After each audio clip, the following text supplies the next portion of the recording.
All right, good afternoon, everyone, and thank you for joining us at the Schmoyer Reinhard webinar. My name is Trey Kamak. I'm counsel at the firm, and I have the pleasure of introducing to you and presenting with Counsel Harrison Smith. Now, today we will be talking about our presentation, Vaccine Mandates, Legislative Updates, and the Future of the Modern Workplace. Now, we will be submitting CLE credit for the licensed Texas attorneys who are in attendance.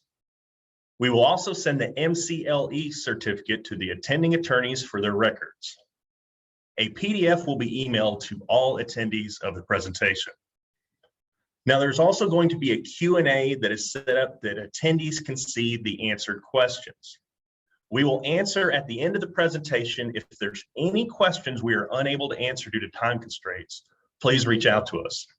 We appreciate you being here virtually. Obviously, wish we could see you in person, but a lot of what we're discussing today kind of covers the virtual world, and we're moving back into a work either in person or remote workforce. So without further ado, let's talk about vaccine mandates, oppositions to vaccine mandates, and all action that will be required. On September 9th, 2021, the President Biden and his administration announced a 6-point COVID-19 action plan. Now, part of that plan was directing the Department of Labor's OSHA to develop a rule requiring all employers with 100 or more employees to either ensure their workforce is fully vaccinated or require unvaccinated employees to provide negative tests weekly. As you recall, when we're talking about fully vaccinated, we're talking about someone that is 2 weeks out from a 1-dose vaccine, which is the Johnson & Johnson vaccine, or 2 weeks out from a 2-dose vaccine, which is going to generally be either Moderna or the Pfizer vaccine. Now, OSHA will be issuing emergency temporary standards, which are pending, and as of this morning, a final version of those emergency temporary standards have been sent to the White House Regulatory Office. Now, this is not insignificant. The estimates are that potentially 80 to 100 million employees will be impacted overall by these standards. We don't know what they look like yet, but we do know that they will require PTO for employees to get vaccinated or to get weekly testing. Now, this is likely to include travel to or from a testing site, and it includes recovery time for post-vaccine symptoms. There's also an indication that there will be $14,000 fine per violation. Although it is unclear exactly what a violation is, it's likely to mean that for each facility inspected by OSHA, where a covered employer has not implemented a mandatory vaccine policy or has otherwise failed to comply with the emergency temporary standards, that fine can be assessed. Now, there's some considerations we need to go over and that we're still waiting to see.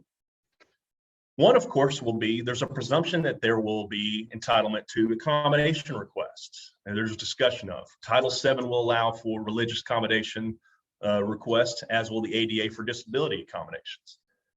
We do not know specifically how that language will play out or if there will be certain mandates, how mandatory vaccine policies must read in addition to documentation be requested if it differentiates from how the standards currently are for those statutes.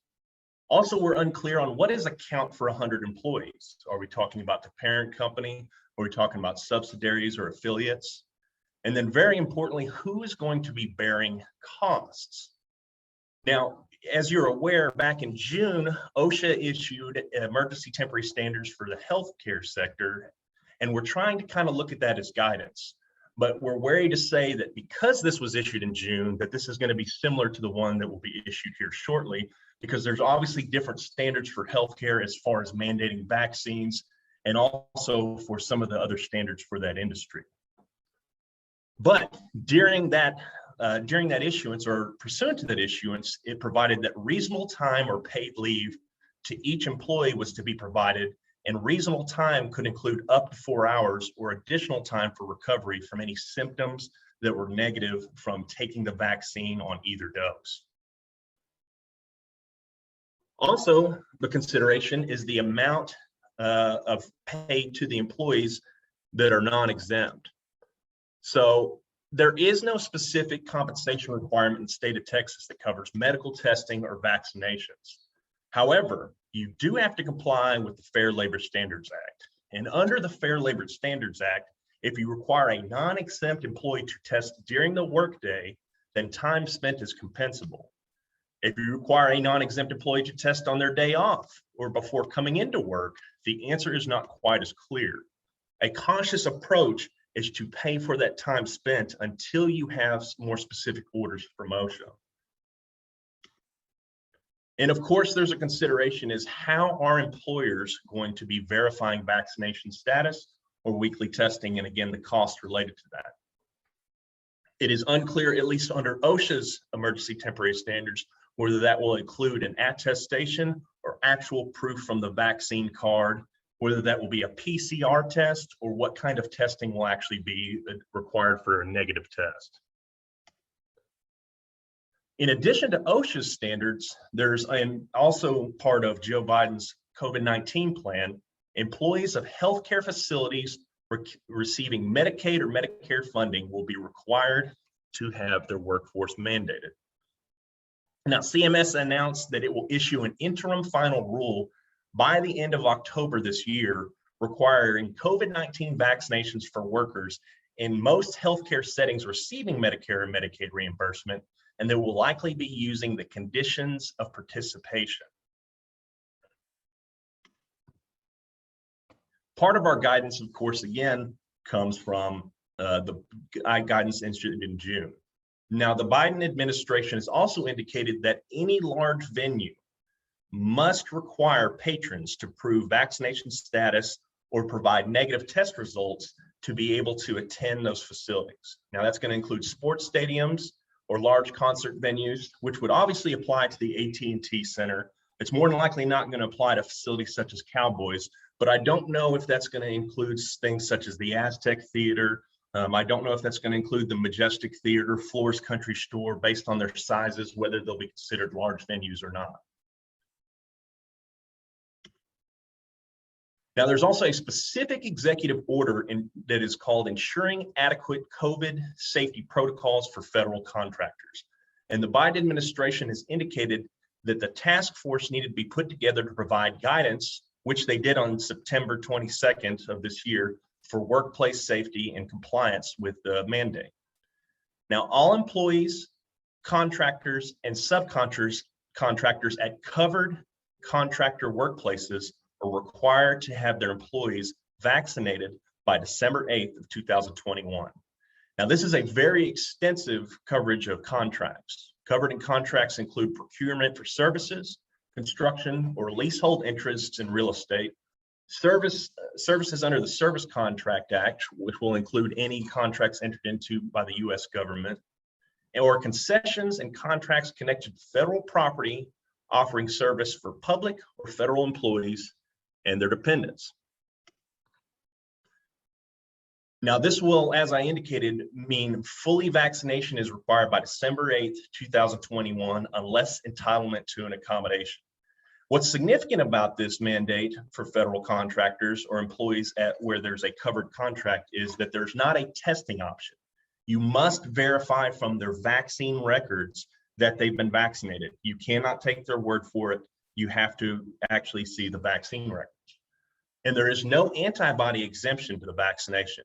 You cannot indicate, an employee cannot indicate, hey, I recently received COVID or had COVID, therefore I think that I'll be immune for later times. They cannot try to make that argument to their employer to avoid being vaccinated. Remote employees will be subject to this mandate as well. And there will also be mandates for masks to be worn, even if fully vaccinated, and there will be physical distancing compliance that will be required, and these will also apply to visitors. Now, if you're fully vaccinated, there will not be a physical distancing requirement for that. Also, workforces will have to designate a safety coordinator for compliance. Now, what is important about this language in our consideration is the guidance from the task force indicates it supersedes and preempts any state or local law or regulation attempting to prohibit compliance with any aspect of the guidance, which is pretty straightforward. And when we hear that, we think, well, that's easy. This is what governs, right? Well, Governor Abbott in the state of Texas has issued several executive orders indicating that you cannot mandate vaccines. One of these included Order GA39, in which he indicated no governmental entity can compel any individual to receive a COVID-19 vaccine. Now, he had removed some language that had previously been ordered to say that emergency use authorization only vaccines under that standard could not be mandated by governmental entities. Now he's indicating even though there is full FDA approval for the Pfizer vaccine, you still cannot mandate that if you're a governmental entity. Also, there was a suspension of part of the health and safety code to block local authorities or health officials from implementing communicable disease control measures that would circumvent this order. Significantly this week, Governor Abbott also issued GA40, which says no entity in Texas can compel receipt of a COVID-19 vaccine by any individual, including an employee or a consumer who objects based on personal conscience, religious belief, or medical reasons, including prior recovery from COVID-19. Now, no entity is not, like the previous order, indication of a private entity or a governmental entity. But there is some ambiguity that we're not entirely certain of, and that includes what is it to compel the receipt of a COVID-19 vaccine. For instance, if I have a hiring policy at a place for people who have not been hired yet, that they must prove that they've been vaccinated, am I compelling them to be vaccinated for their employment? Arguably not. Also, in an at-will employment state where someone can be terminated for cause or without, if I tell my employees, you must be vaccinated or we cannot continue your employment if it's not by a certain date, is that compelling them to do so if they can choose work elsewhere? Now, on that part right there, I would be very, very cautious on considering it that way. I do not think that that's going to be safe right now in your considerations. But you could also argue, well, what if someone isn't qualified for an exemption, whether it be the religious accommodation, disability accommodation? Is denial of that mandating a vaccine? We do not know if that falls into the line of compelling, and we need to be very careful and continue to watch for the guidance and how this plays out. Personal conscience also is a very broad definition. We do not know how that applies. If that means I have a generalized fear of the vaccine, or I just don't want to get vaccinated, I refuse to do so, therefore I don't have to be. It is not seemingly connected, or it's clearly not similarly limited just to a religious belief or sincerely held religious belief that would only apply to Title VII. And then, of course, the objection about medical reasons, including prior recovery from COVID-19, seems to be in direct opposition to the language that was issued by the federal government. Also unclear, now there's clear that there's a $1,000 fine and that you cannot be jailed, but it's unclear if that is per violation or if that is because one entity will be fined $1,000. So what constitutes violation, like I just indicated, is also unclear. But what is clear is that this order does not create a private cause of action. And so what I mean is this is enforced by the state. But if an employee turns around and says, you have fired me in violation of this, they do not now have a public policy exemption to the exception to the at-will doctrine. They cannot say now, because of this, I have a private cause of action against my employer. Even before this order, there was a group of employees at the Methodist Hospital System in Houston that recently lost a case where they had filed public policy exception argument against mandate for vaccinations.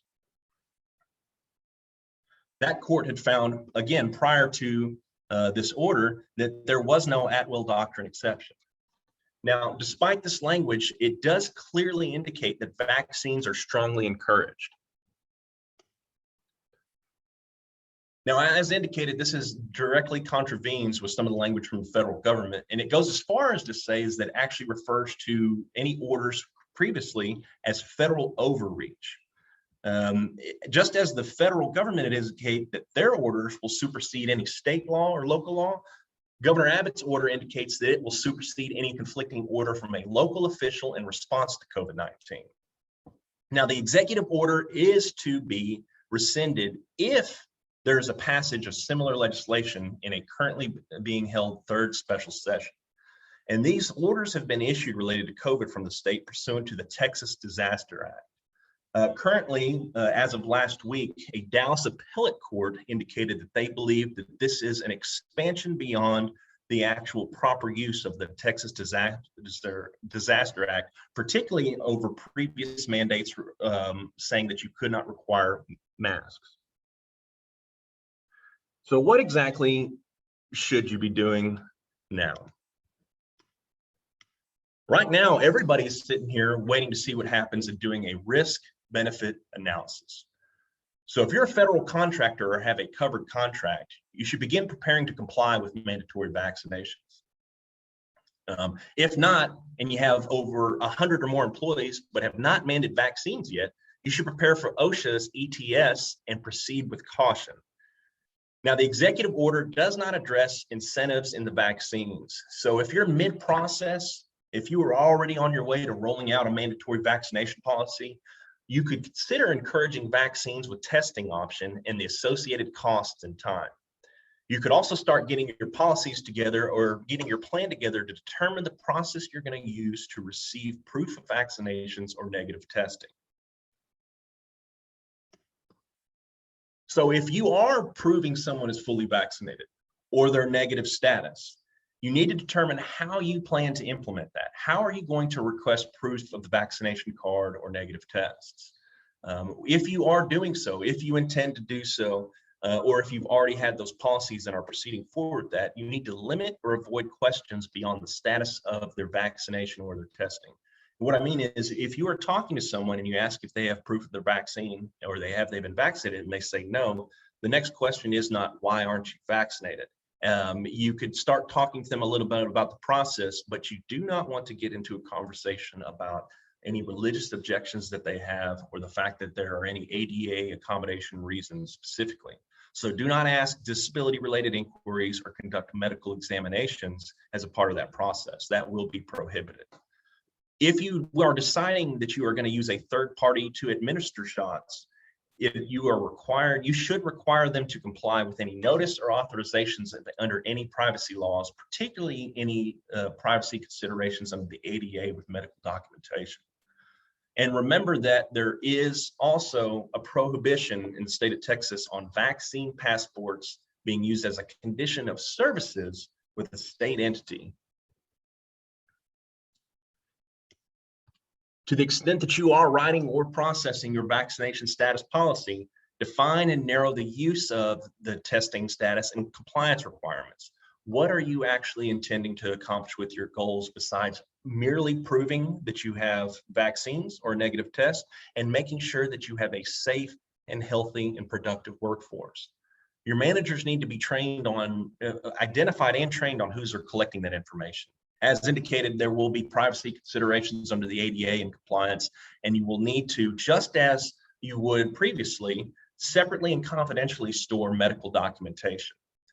Have employees that test for COVID-19 re-acknowledge social distancing and mask policies to the extent you have them. And again, you should be assessing your reasonable accommodations.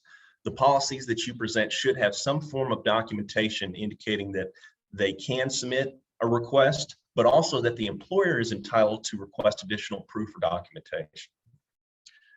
Now, I know this is a lot to process. We got the battling of the federal government, we have state government, we have COVID-19 regulations coming from OSHA with their guidance or their emergency standards. The EEOC and the CDC are updating every day, but as we are experiencing this hopefully once in a century virus, there still are an exceptional number of federal and state laws that still apply just like they did, and our analysis is only tailored now to COVID-19. So, you know, FMLA, ADA, those kind of things aren't out the window. And you may be thinking, hey, look, if I got less than 100 employees, I'm not a federal contractor, I'm not subject to, I don't receive any payments from Medicare, Medicaid, rules don't apply to me, right? Well, as I just indicated, there are still a litany of rules prior to COVID-19 and now some specifically ordered as a result of COVID-19 that will apply to you. We've already talked about ADA and Title VII, but Texas Labor Code will apply just the same. You will have wage and hour considerations for any edits to your employees' schedules, or to the fact that you are paying them PTO or any time that they take for medical testing or examination on the job. All the guidance from the entities that I just indicated, the EEOC, OSHA, and the CDC, the battling of the executive and governor orders right now, local ordinances, and also considerations of the CBA.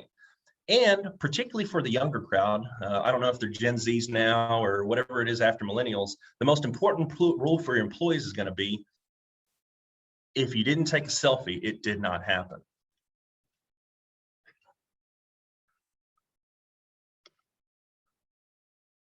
Now, even prior to President Biden's announcement of the six-part COVID-19 plan, employers could require testing and proof of vaccination if doing so was consistent with business necessity and allows for reasonable accommodation of sincerely held religious belief, practice, or observance of a disability. Now, for disability accommodations, autoimmune conditions and other disabilities may bar certain employees from receiving COVID-19 vaccine. There are frequency of people having negative reactions to vaccines or having compromised immune systems that the vaccinations make them unable to get a vaccine without a risk to themselves. So because of that, employers are required to go through and reasonably accommodate disabilities, as long as doing so would not impose an undue hardship or threaten the health and safety of that employee or their workforce. Now, as I indicated, you are entitled to require certification of underlying disability, restrictions, or need for the reasonable accommodation. And you need to go through the ADA interactive process. This has never been and still is not a one-size-fits-all, even though COVID has become, a specific issue. It has to be a case-by-case basis. But what has been clear and was clear before COVID, that reasonable accommodation would not include eliminating the essential job functions that someone is hired for or being forced to create a light work duty position for someone. And you do not have to give the accommodations requested by that employee. It doesn't have to be what they prefer. So again, as indicated, they are entitled to a reasonable accommodation if it is available. What can be included in a reasonable accommodation if your employee has been saying to you, hey, I want to avoid this vaccine by having remote work, that can be a reasonable accommodation. And I think, as we go on and as the case law develops, there's going to be people that are going to be making arguments. I've been able to complete my job duties since March of 2020 remotely. How come I cannot be reasonably accommodated to continue in the position in a remote capacity? And I think that's going to be consideration that's going to have to develop. But I think sometimes it's going to be hard to argue against that unless for whatever reason they are in a limited capacity.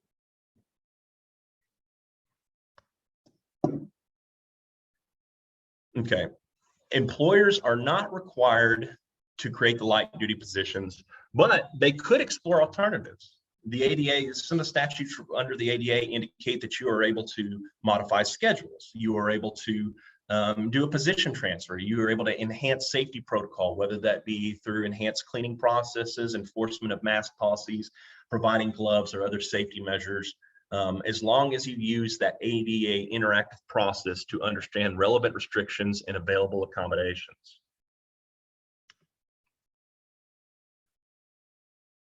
You do have discretion generally to allow telework. Now, if you do de facto provide a light duty role or transitions to a different position where it's less onerous, it's less specialized in their job duties, where they're completing tasks that are not the same skill level, you may be entitled to also modify their pay.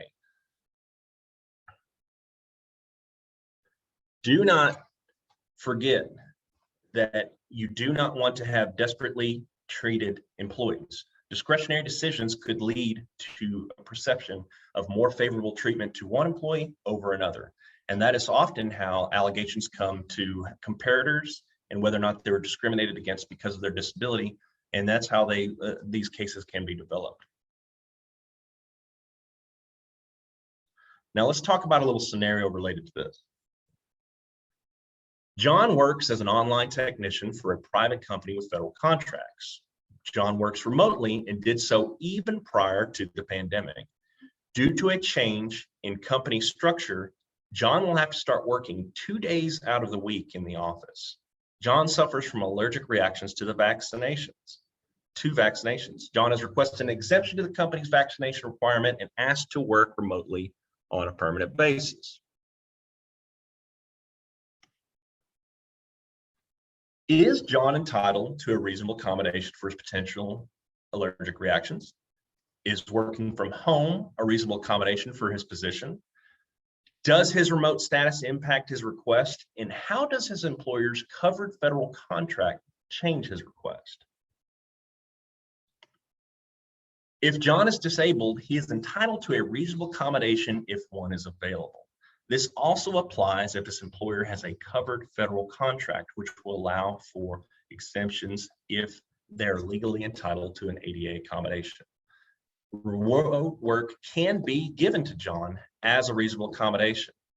But again, you don't have to create a new position for him or eliminate his job duties. If for whatever reason he's required to be there at the work site, there's an argument that you could also try to accommodate him differently, whether that's enhanced safety protocols or position transfer.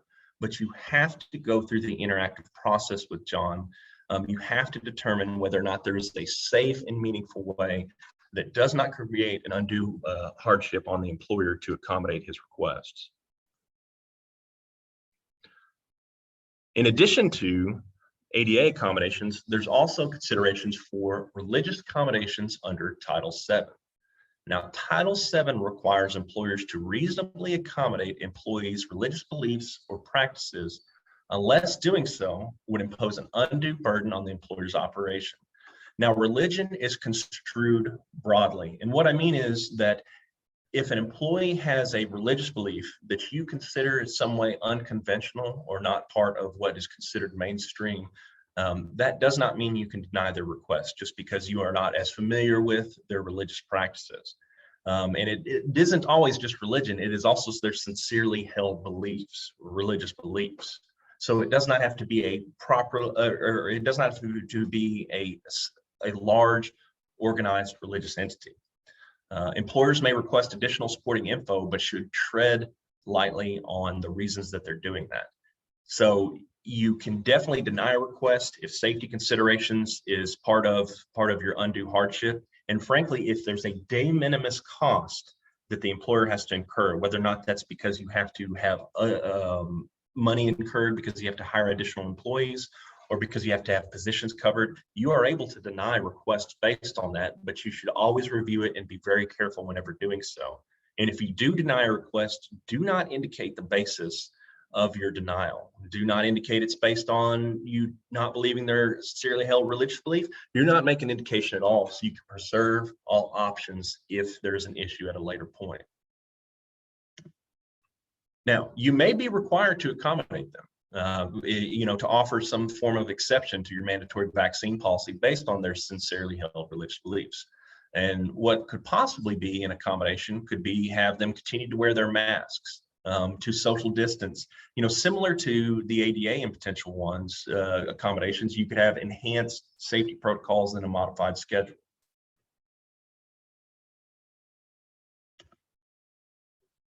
Also under our consideration is pregnancy accommodations. You may have employees that say, based on their pregnancy, they are not getting vaccinated. They may say they have some disability-related condition because of related to their pregnancy that they're concerned about the vaccine. And the EEOC has issued some guidance regarding that provides that employees who do not receive a vaccination due to pregnancy are entitled to a reasonable accommodation if the employer makes modifications or exceptions for other employees. Now, what's important about this is it is not the same as an ADA accommodation in the sense that you have to sit down and go through the interactive process to see if you can accommodate their pregnancy. Now, pregnancy-related disabilities, that's another analysis. But if you're talking about simply, I have employees in the workplace, and if they are similar in their ability or inability to complete a job, and I provide them specific changes to their job, telework, assignments, or leave, if that is provided to employees similar in ability or inability, I must do so for those that are requesting pregnancy accommodations. If an employee cannot do certain duties due to being pregnant, the company has a right to require her to provide medical documentation. The CDC has issued recommendations following standard precautions to avoid infectious disease while pregnant. Now, the CDC's pregnancy-specific guidance related to COVID-19 is very sparse in any application related to in the workforce. So any guidance related to the standard precautions to avoid infectious disease while pregnant, majority of that is prior to their language from COVID. And now, I know you've had plenty of talk from me, but without further ado, I have the pleasure of introducing to you Counsel Harrison Smith at our firm, who will be taking it on home. Hey, thanks, Trey. I appreciate it.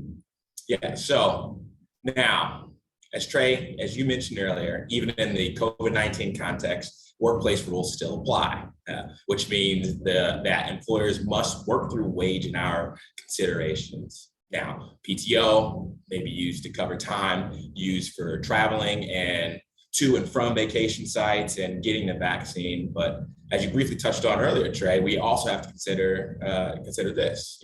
Under the FLSA, if you currently require non-exempt employees to test during the workday, then the time spent is compensable and is included to compute overtime. Per the Department of Labor, employers are required to pay employees for time spent waiting for and receiving medical attention at the employer's discretion or on their premises during normal work hours. That would include testing, health screening, and vaccinations. But on the other hand, if you require a non-exempt employee to test on their day off or before coming into work, then it's just less clear. Although, again, the cautious approach would just be to pay them for the time spent. But this is not a concern with exempt employees because they are guaranteed their weekly salary regardless of the hours spent. So hopefully the ETS will provide guidance on this pay issue, since OSHA falls under the Department of Labor, who oversees the enforcement of its wage and hour division and the FLSA. Again, we'll have to wait and see. Next slide.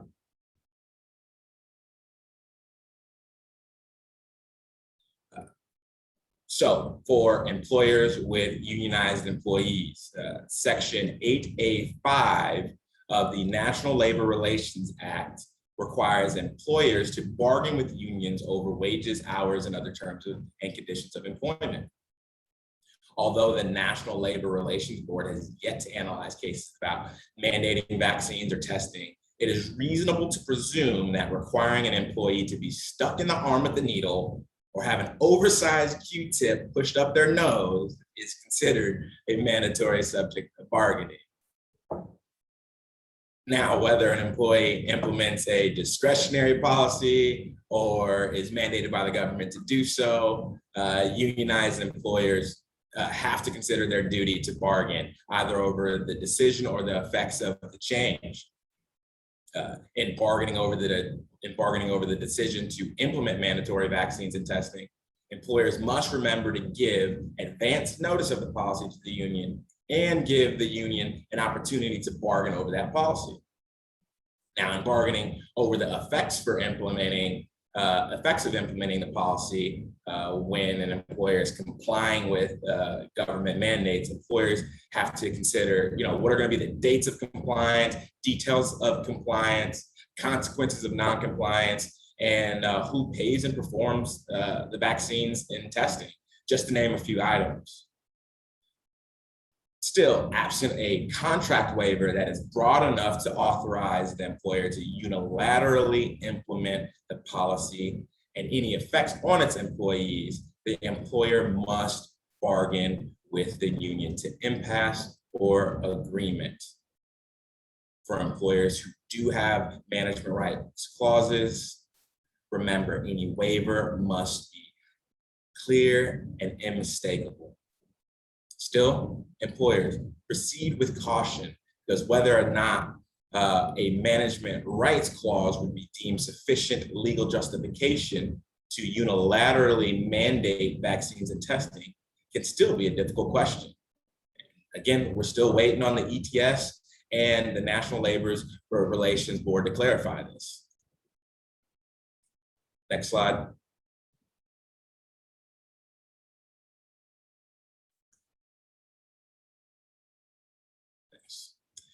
And since we're now on the topic of mandatory vaccine policies, I guess we need to talk about your policy. And for Texas employers, your head spinning, my head spinning over the last few days. So many factors at play: federal mandates, ETS, executive orders from the governor. Follow federal law? Do I follow state law? Who's going to find me? Yeah, my head's done. But I think it's safe to say, again, the cautious approach, if you haven't implemented mandatory vaccination policies yet, or are in the midst of doing so, just hold off entirely or offer testing as an alternative until guidance is issued. But when the dust settles and we have a better understanding from ETS and other federal mandates, employers have to consider a few of these following elements of their mandatory vaccination policy. So employers need to provide notice of vaccine policy. The policy should detail the dates of compliance. Employee must be fully vaccinated by X date, or employees must have first dose by Y date, second dose by, if required, by Z date. And, the policy needs to be transparent with the details of compliance. How will that employer confirm vaccination status? And I know Trey touched on that a little bit earlier. Will there be entitlements to PTO for adverse reactions to the vaccine? Who's going to perform and pay for the vaccines? Yes, show me the money. Who's going to pay for it? Discuss the consequences of non-compliance. What does discipline look like? Can the employee be terminated for failure to be fully vaccinated? And the policy should provide information on how to submit a request for a religious or disability accommodation, and then outline the circumstances where the employer is entitled to request supporting documentation. And importantly, employers, you gotta train supervisors on implementing any mandatory policy, and then designate one individual or one department to review employee compliance and exceptions. And as always, consult with counsel for those unique situations. And yep, you got it. Every situation seems pretty unique right now. The next slide. So there hasn't been too much going on in the great state of Texas, right? Surprisingly, it's not just the governor that's been busy, but it's also the state legislature that has been very engaged as well. And September 1st marked a critical date for all Texas employers, as two new bills, Senate Bill 45 and House Bill 21, related to sexual harassment, went into effect, creating a new cause of action for employees. Prior to the passage of these two bills, the Texas legislature only provided protection to interns who were sexually harassed. So employees generally had to run to federal law to find protection. However, federal law only covered employers who had 15 or more employees. So employees who worked for Texas companies with 14 or less employees didn't have a direct cause of action. But that all changed on September 1st. And now Texas employees have that new cause of action for sexual harassment, which it's going to be treated differently than any other type of discrimination or harassment claim filed under Texas state law. The new laws are definitely going to have an effect on sexual harassment claims in Texas hereforth. But interestingly, the new law's definition of sexual harassment in the employment context mirrors the language from the law protecting interns. And let's just go over real quick how the law defines sexual harassment. So sexual harassment means an unwelcome sexual advance, a request for a sexual favor, or any other verbal or physical conduct of a sexual nature if A, submission to the advance, request, or conduct is made a term or condition of the individual's employment, either explicitly or implicitly. Submission to or rejection of the advance, request, or conduct by an individual is used as the basis for a decision affecting the individual's employment.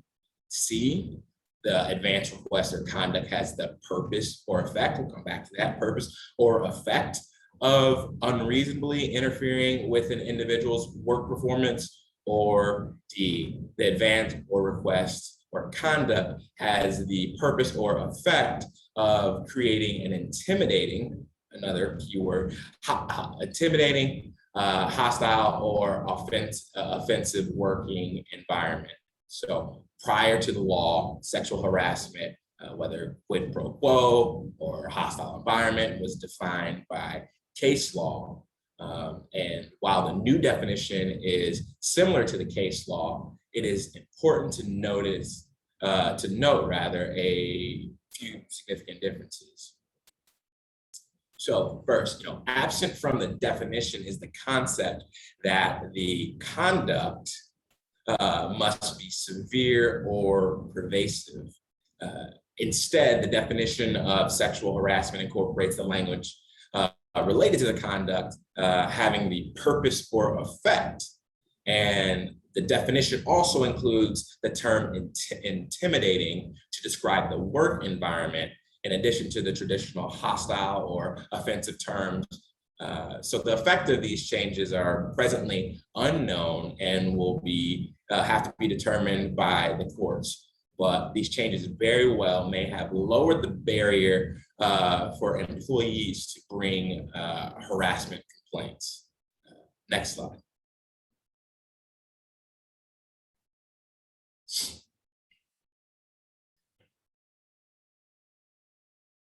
So as I mentioned earlier, prior to the law, claims for sexual harassment applied to employers with 15 or more employees. And so this law significantly expands the scope of protections for sexual harassment claims and changes what types of businesses can be liable for sexual harassment. The new law broadens the definition of employer in the context of sexual harassment claims to a person who A, employs one or more employees, or B, acts directly in the interest of an employer in relation to an employee. And that change from 15 or more employees to one or more employees means that small businesses in Texas, from mom and pop shops on up, to be held liable for sexual harassment. And the change also expands the definition of employer to include individuals who are not the employing entity, right? So that means for the first time, individuals acting directly in the interest of an employer, which may include supervisors, managers, contractors, maybe even coworkers, can be an individually named party in a sexual harassment complaint. This change not only opens the door for individual liability for damages, it also likely opens the door to an increased number of claims against Texas employers. So, but how long do these employees actually have to file the charge? Because prior to the law, employees only had 180 days from the date of the alleged harassment to file a charge of sexual harassment in Texas. But now, after the law, administrative charges can be filed with the Texas Workforce Commission within 300 days of the alleged sexual harassment, consistent with federal law. So one thing for employers to consider, because of the expanded limitations period mirrors federal law, is whether the federal legal theory of a continuing violation will apply to the new Texas law. Under that theory, an employee can present evidence of a harassment older than 300 days, so long as one act of harassment doesn't fall within that 300-day window, but does fall, within that 300-day window. So that would mean that even though the new law only applies to conduct occurring on or after September 1st, employers might have to defend against some prior acts. It's also noteworthy that the legislature did not make changes to the other state discrimination claims. The 15 or more employee definition for employer and that 180-day deadline still apply for all other types of discrimination claims filed with the TWC. So I honestly wouldn't be surprised if this most recent legislative change invited some advocacy groups to knock on the doors down at 1100 Congress Ave. Next slide. So the new law also has changed the standard of liability for employers and what employers should do in response to a claim of sexual harassment. And so under this new standard, employers are liable where an employer commits an unlawful employment practice, which means if sexual harassment has taken place, and the employer or the employer's agents or supervisors, one, know or should have known that the conduct constituting sexual harassment was occurring, and two, fail to take immediate and appropriate corrective action, liability might apply. And so this new standard seems to require some degree of upfront action by the employer. And previously, an employer was entitled to a defense if the employer responded to a sexual harassment complaint with prompt remedial action. Now, the term immediate and appropriate corrective action clearly differs from prompt remedial action, but the meaning of immediate and appropriate corrective action, it's going to have to be determined by Texas courts. Employers, however, just should note that they will likely be held to a higher standard. Next slide. Call to action. So what should employers do now? As a practical matter, employers need to review their sexual harassment policies to make sure that the policies are consistent with the new Texas laws. Employers with less than 15 employees who don't already have a sexual harassment policy should create and implement a compliant and user-friendly policy. And employers should then provide that policy to all employees, review it with them, and ensure every employee that every complaint, whether actual or suspected, must and will be taken seriously. And any review of that policy should accompany sexual harassment training on how to avoid harassment in the workplace and properly report actual or suspected complaints. Texas employers should also train management level employees on their new level of responsibility, as supervisors and managers need to know that they may now be individually liable for sexual harassment claims. And these supervisors and managers need to also be trained on how to work alongside the decision makers at the company to take immediate and appropriate corrective action, which would include fully investigating claims and implementing the appropriate corrective action. And so that might include disciplining the alleged harasser, separating the alleged harasser from the complainant, or putting the alleged harasser on administrative leave pending the investigation. And of course, Texas employers should also update their complaint and investigation procedures. For example, employers should determine their reporting structure, should examine their reporting structure to ensure that there are multiple avenues for employees to make a complaint.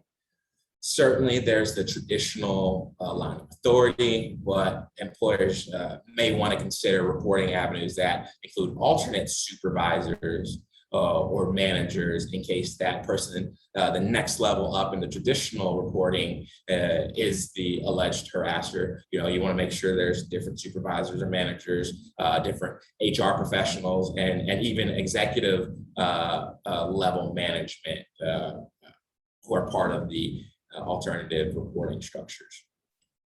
And then documenting procedures regarding an employer's response to sexual harassment complaints will also be critical.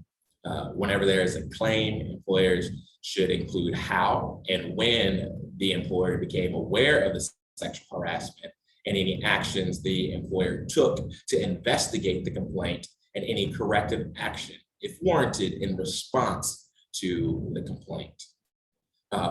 We're going to have to keep in mind that preserving communications will be important to establishing an employer's position in the event of a claim. So employers, make sure that your record keeping processes are sound. And one last tip, and this is a gem, y'all. Make sure you have appropriate employment practices, liability insurance to cover the liability and to cover the cost to defend the company and now individually named employees. Next slide.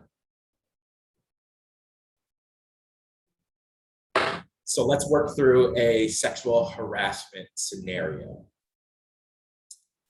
Jane, an employee with ABC Co., reported that her manager, John, made unwelcome, inappropriate sexual comments to her and physical contact with her on several occasions over 2 months. Jane reported the conduct to HR on Friday. The following Thursday, an HR generalist met with Jane to take her statement and that of any witnesses. John was not interviewed. Jane was terminated 30 days later for stealing time. 228 days after her termination, Jane filed a charge of discrimination alleging sexual harassment with the TWC. Next slide.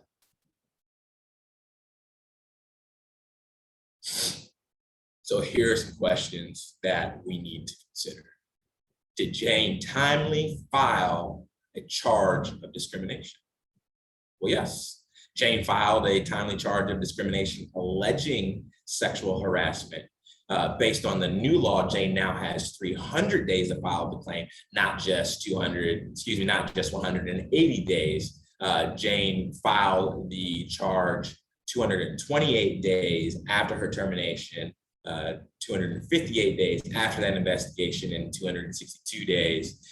That was a lot of math, 262 days, right after reporting the several occasions of harassing behavior, which happened over those previous 2 months. Now, can Jane bring a claim against John individually? Likely, but it depends. Under the new law, individuals acting directly in the interest of an employer may be named individually in a sexual harassment complaint and may be held liable individually for damages for sexual harassment. As mentioned earlier, although this term has not yet been defined, I think it's reasonable to expect that John, as a manager with ABC Co., likely is acting directly in the interest of ABC Co. So prior to that law, this new law, a plaintiff could not sue a supervisor in his or her individual capacity for sexual harassment, although claims for assault could be brought against the alleged supervisor harasser based on the conduct of the alleged to support a sexual harassment claim against the employer. So it'll be interesting to see how, in this scenario, a court would deal with the interplay between John's alleged touching for the sexual harassment claim and then any potential criminal or tort liability thereafter. So did ABC Co. take immediate and corrective action? Immediate and appropriate, corrective action. Well, we don't exactly know. Based on the new law, for an employer to avoid liability for an employment action, an employer must take immediate and appropriate corrective action.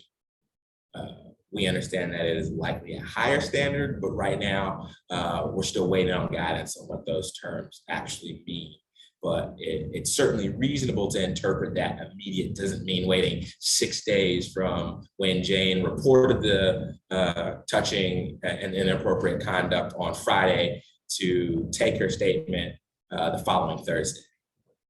It's probably also reasonable to interpret that appropriate corrective action at the would, at the very least, include John being interviewed as part of the fact investigation, reviewing the sexual harassment policy with John, separating John from Jane, or even putting John on paid administrative leave, pending the outcome of the investigation. And depending on what's learned from Jane's statement, interviews with the other witnesses, and hopefully now an interview with John, the employer, ABC Co. Ultimately may need to discipline John. So it's also probably pretty reasonable for employers to interpret that the analysis of the term immediate considers the temporal proximity between the date of the alleged sexual harassment and ABC Co.'s response and ABC Co.'s resulting corrective action. And likewise, the term appropriate probably considers how thorough and sufficient ABC Co. was in investigating the complaint and again that corrective action. So let's add a little bit to this. What remedies and timelines apply if Jane alleges, in addition to sexual harassment, gender discrimination, and retaliation? As you may recall earlier, the expanded 300-day statute of limitation only applies to sexual harassment claims. Therefore, that additional gender discrimination and retaliation claims would be subject to the 180-day statute of limitations and would not be allowed based on the facts at hand. And keep in mind that it's not just 180 days, but if ABC Co. had 14 or fewer employees, Jane wouldn't be able to bring the claim as well. Next slide. As I said, legislature's busy this year, and in early September, Governor Abbott announced a third special session to the 87th Texas legislature. And based on his proclamation announcing this special session, it would appear that atop the priority list would be determining the extent of the restrictions on the COVID-19 vaccine mandates. And Governor Abbott, he broached that subject in the special second session, but there wasn't any action on it before that final gavel fell. But again, the new twist now is because of Executive Order number GA40, which Trey talked about applying to all entities, because the special session will now have to weigh the extent of the restrictions, not just for governmental entities, but also all other entities. And presently, there are several bills introduced in the House and the Senate taking varied approaches, but they're all still aimed at accomplishing that one goal of limiting those vaccine mandates. So there we have it. We're going to have to wait and see what goes on in this third special session. Trey? All right. Well, we really appreciate y'all's attendance. I see that I have a question from our dearly beloved Justin Barber. I hope you're doing well. And the question is, any thoughts on whether contractor workers, not consumers or employees, will be subject to GA 40, and whether conditioning access to your private property for those individuals on providing proof of vaccination might raise potential liability under the EEO. I don't know specific just to that singular executive order from the governor, but I do think in combination with several other ones, any type of attempt to force someone to prove their vaccination status. I know it's not specific to contract workers, as you indicated, in conjunction with those considerations, and now they're saying we have to mandate vaccines. I don't think saying, hey, you can't come on my property without a vaccine is the same as compelling, since the language is compel a vaccine. So I don't know that it would fall within that purview. But I do think this is one of those where it's unfortunate that lawyer to lawyer, I'm saying, well, it depends. It depends on a lot of different factors. I think if there's any service being provided by that contract worker, I think that would be prohibited by the state of Texas. So I think that if that contractor has some service they're providing, I think so. But I also think that we need to kind of sit here and wait for additional guidance. But it looks like we do not have additional questions. To the extent we do, we are happy to answer those. But we are out of time for our webinar. We're so glad that y'all attended. As we indicated previously, we'll be getting CLE credit and we will be forwarding a PDF on this. But we appreciate you joining us at Schmoyer Reinhard, and we hope you have a wonderful week and good luck out there with everything. As the orders come through, please watch for OSHA's standards that are coming through, because they should be, because the final rules have been kicked to the White House, they should be, I mean, I don't want to guesstimate, but I'd assume October, November is a time frame that we're considering. So thank y'all very much for your attendance, and we hope to see y'all in person sometime very soon.